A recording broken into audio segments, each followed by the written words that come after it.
আসসালামু আলাইকুম। আশা করি ভালো আছেন। শুভ সকাল, আবারও বললাম শুভ সকাল। সবাই জানি সারাদিন সুস্থভাবে থাকে, এই কামনাই করি। রাগ করলেন? ঠিক আছে, কিছু কথা বলতেছি। আচ্ছা ধরেন, একজন ব্যক্তিকে ভালোবাসলো, সেই ভালোবাসা আপনি শুধু কিন্তু তার সাথে ছলনা করতেছেন আপনার সাথে 2 দিন 1 দিন কথা বলে 3 দিনের মাথায় আপনি তাকে খারাপ প্রশ্ন দিলেন। খারাপটা প্রশ্ন, তাহলে তাকে কি, এটা কি ভালোবাসা বলে? আমি তো মনে করি এটা ভালোবাসা না। এটা শুধু দেহ ভালোবাসার লাগে।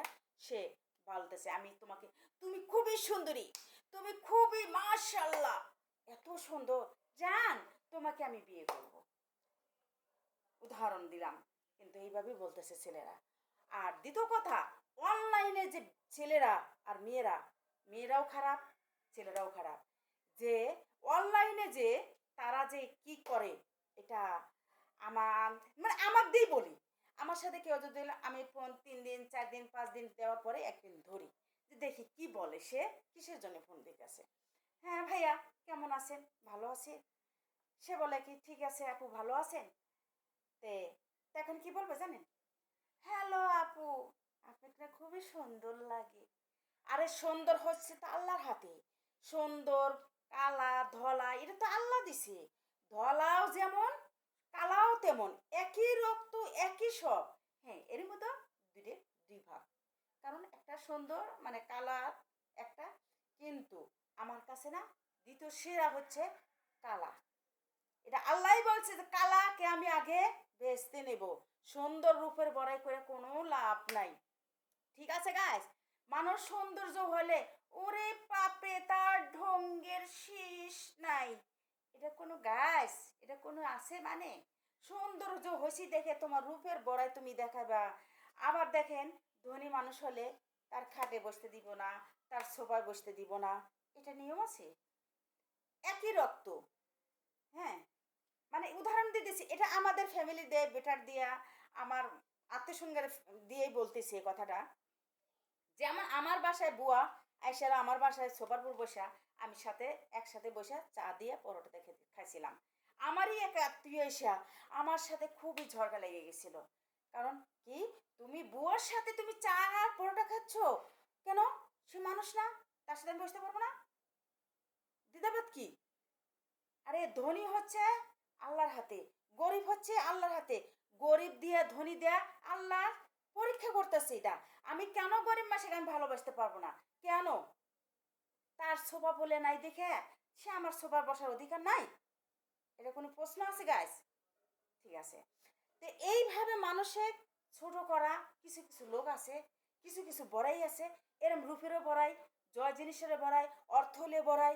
এটা কিন্তু পৃথিবীতে আল্লাহ বলছে না যে তুমি অর্থ হলে বড়াই করো, রূপ হলে বড়াই করো, মানুষের শ্রদ্ধা করা, সম্মান কম করো।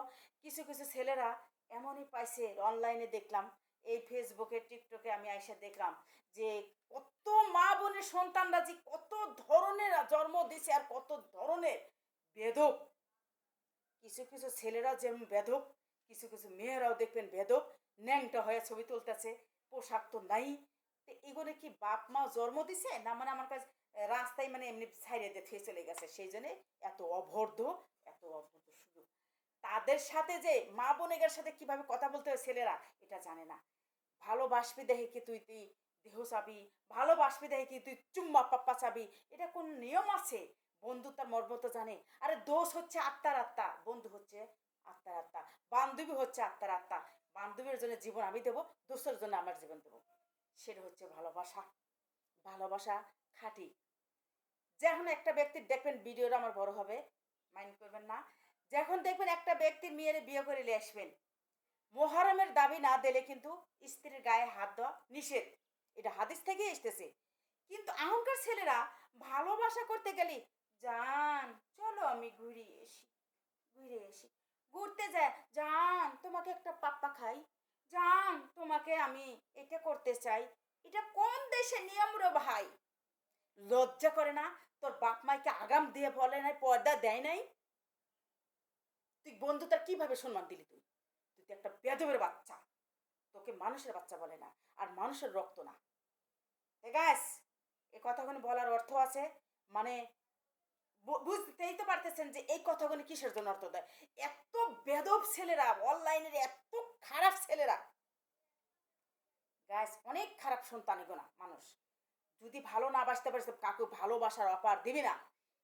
আর যদি তোর মা বোনের লাইয়ের ইজ্জত লে খেয়া মনে হয়, দ্বিতীয়বার কথা না পাক কথা কমু না, তাহলে তোর বোনিক বিলে তাকাবি, তোর মাইক বিলে তাকাবি, তোর ভাইয়ের মেয়ে গেটে তাকাবি, তাকাইয়া তারপরে অন্য মেয়েকে খারাপ দৃষ্টি দেখবি। ঠিক আছে গাইস, কথা যদি ভুল হয়ে থাকে ক্ষমার দৃষ্টি দেখবেন। আর যদি সত্যি হয়ে থাকে, কিন্তু আমি জানি সত্য, মানুষের বাপ মায়ের সন্তান কিভাবে ছেড়ে দিছে রাস্তার মতো, এটা খুব খারাপ জিনিস। তে গাইস ভুল হলে ক্ষমার দৃষ্টি দেখবেন। আল্লাহ হাফেজ।